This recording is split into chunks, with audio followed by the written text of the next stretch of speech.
As AI becomes more involved in writing and publishing, where do we draw the ethical line between assistance and authorship? The only logical way to draw a line is going to be like whose is the IP, right?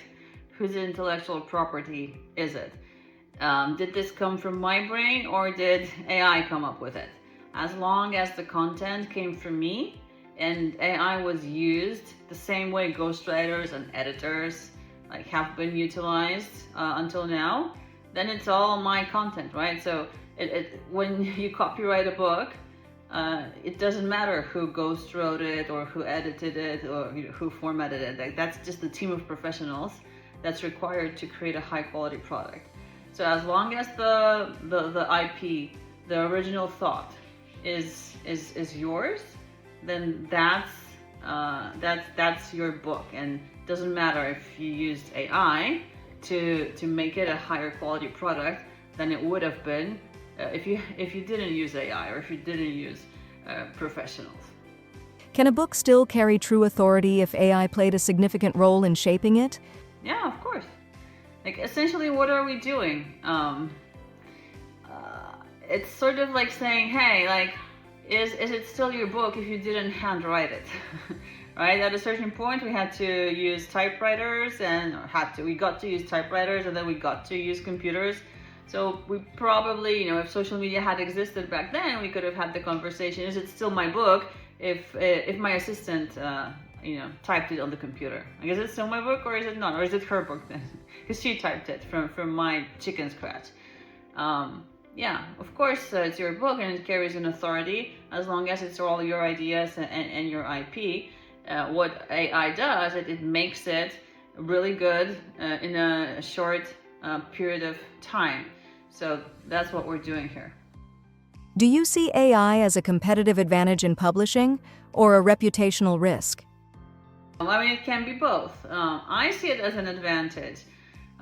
It could be a risk if you have the genius idea of typing into AI, write me a book about marketing, for example, and you want to try to use it as your own. Well, then you do that, you publish that, like that could be trouble for you, right?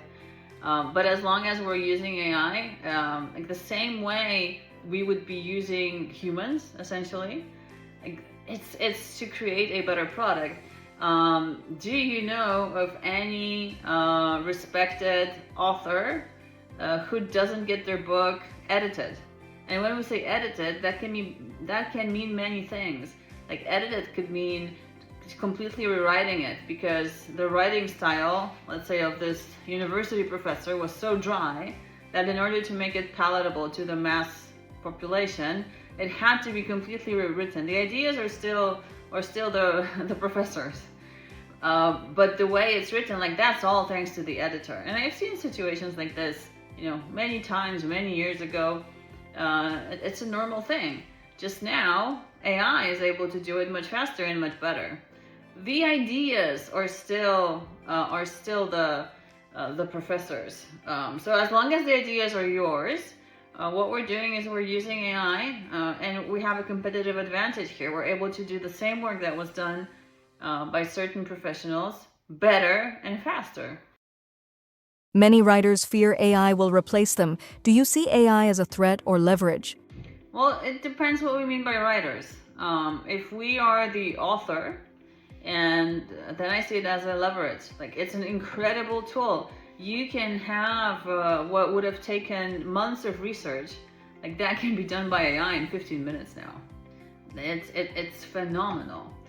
So if your job was to be a researcher, then like you might have been replaced, and this aspect of your work could have has been replaced essentially. Now, so if you're an author, like an AI is incredible because it's able to speed up and improve so many processes in the book creation process. However, if, for example, you're a ghostwriter, and now you can see that AI can write better and faster, like that could be trouble, and that is the case.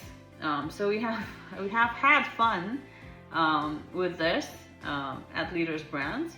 We gave our clients some samples for them to choose from, like what type of writing style they want for their book.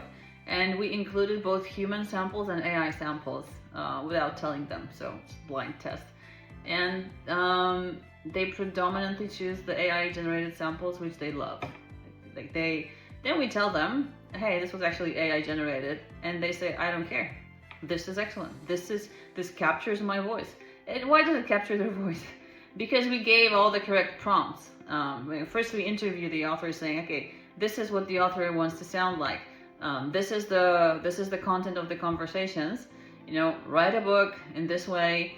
Do these things. Don't do those things. Okay, we get it. We get the manuscript or the sample. We say, no, rewrite it that way. Use that angle. Use this. Use that. Don't use that other thing. And what comes out, like, people are amazed. And as soon as we say AI, nobody says, you know what? I want that other sample, which I didn't like, only because it was written by a human. That's not going to happen. People do not go back in evolution. How should publishing companies reposition themselves as AI tools become more advanced? It's just incredible what's going to happen in the upcoming months and years. So if you're not on the leading edge of AI, you're already behind. So publishing companies essentially need to reposition themselves as branding companies, as companies that help leaders or help authors position themselves as authorities. We're not talking about editing and formatting anymore. What we're talking about is a holistic approach to this specific author's visibility, how to create a branding system where you become more and more recognizable. What are the various aspects in terms of book? What's going on social media? How do we put that all together so that the author is seen as the authority in the marketplace, whether it's in the nonfiction category or a fiction? Like, that's essentially the recipe is pretty similar. How do you see AI fundamentally reshaping the publishing industry over the next 3 to 5 years? I think AI is going to reshape all industries. As far as the publishing industry is concerned, we're going to be able to create books faster, better books faster. So essentially the bottleneck is going to be the author, which has been the case up till now as well. The time needed, for somebody who comes to us and has great ideas, needs help in being led through the process. Really, the time needed for that is going to be the time they dedicate to specific meetings. So we're able to lead the author through the process by showing them exactly how to create strategic positioning for the book, what needs to be taken care of, by helping create an outline and then a series of questions to ask to have a better book. All of that, then we're able to process really quickly because we don't have to wait on humans. We're able to upload that into AI, and AI provides us with an incredibly detailed report. For example, as we're creating a book, right now I have a client that we're doing a book for. At a certain point, like, we had a number of interviews, we have an outline, so we needed a book coverage map. So how much of the outline have we actually covered with interviews and what's missing? And what was produced was beautiful. Just, okay, this is a strong section, we have a lot of this, that's medium, we need to add some emotion, we need a story here. For that, we would need an interview with another person. And when of course I check it, but and maybe add something here and remove something there. But essentially the first draft of that is exceptionally strong. And then we use that to, between humans, create the rest of the book. So the human interaction does not change. From our client's standpoint, the interaction they have with us is the same as they had, let's say, 5 years ago. But for us, from an efficiency standpoint, it's so much faster. I don't need to spend hours after that, myself with a ghostwriter, like be having to go through all of this, trying to put this all together. Like, it happens in minutes. I then just check that it's actually coherent, and maybe add another prompt or remove something, and we can continue. Like, we could have another session that same day. So we're able to create books faster. They're better, and our clients want the result, right? So think about it.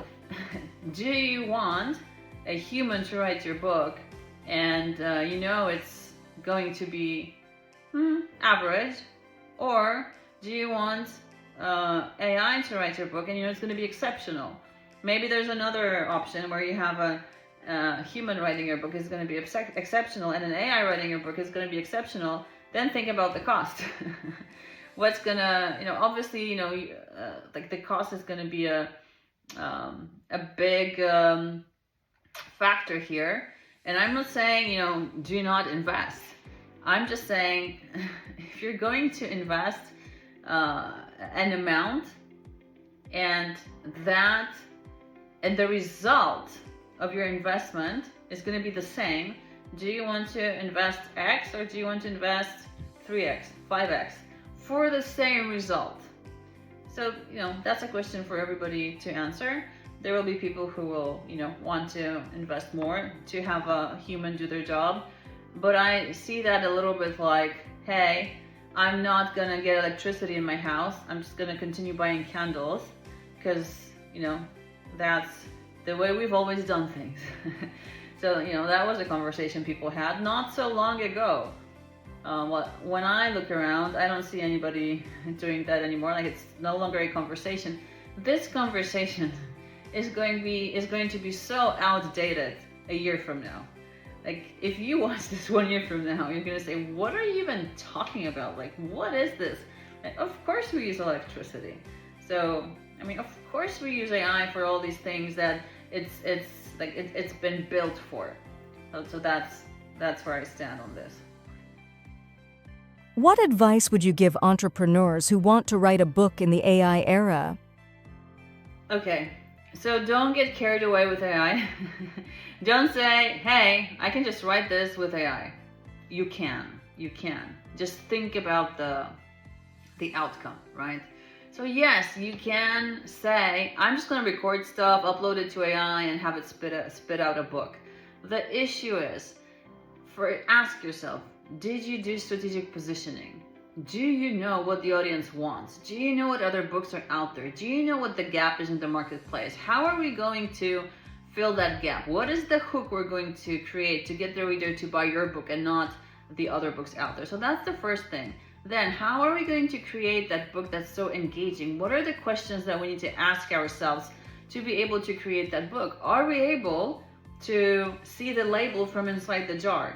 If we are in the jar, we can't see what's written on the label on the jar. So, but when we work with an expert, with a professional, they can see what's on that label, so they can ask us questions that a reader would naturally ask. If you're an expert in your subject matter, some things you will just take for granted. Like, it's obvious. You're gonna say, you can talk about, like, I can talk to you right now about KDP and CTAs and all these things because it's obvious. Is it obvious to you? Like, do you know what I'm talking about?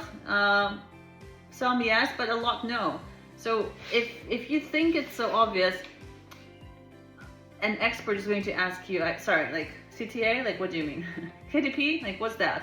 In order to create a good book, you need to make sure it resonates with the target audience. So you cannot just throw some stuff that you feel is obvious, but it's not. Or another example is like the book that we're working on right now.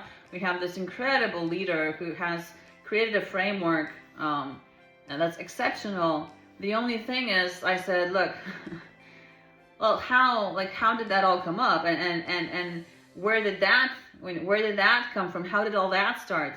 Ended up during our conversation, he cried. Why did he cry? Not because of the framework, because I pulled out emotion. And that emotion is going to create a better book. Would he have been able to do that himself? No, which is why he hired us. So now he's going to have an exceptional book, as opposed to him just, saying something to his phone and then uploading it into an AI, which he does. And he sends me that stuff, and it's pretty bad. It's the only thing that's good about it is that we have some material for me to work on during our next session. And then it's all about positioning and marketing. So then we can utilize AI to do that, but we need to do it in a smart manner. So that's a whole other conversation.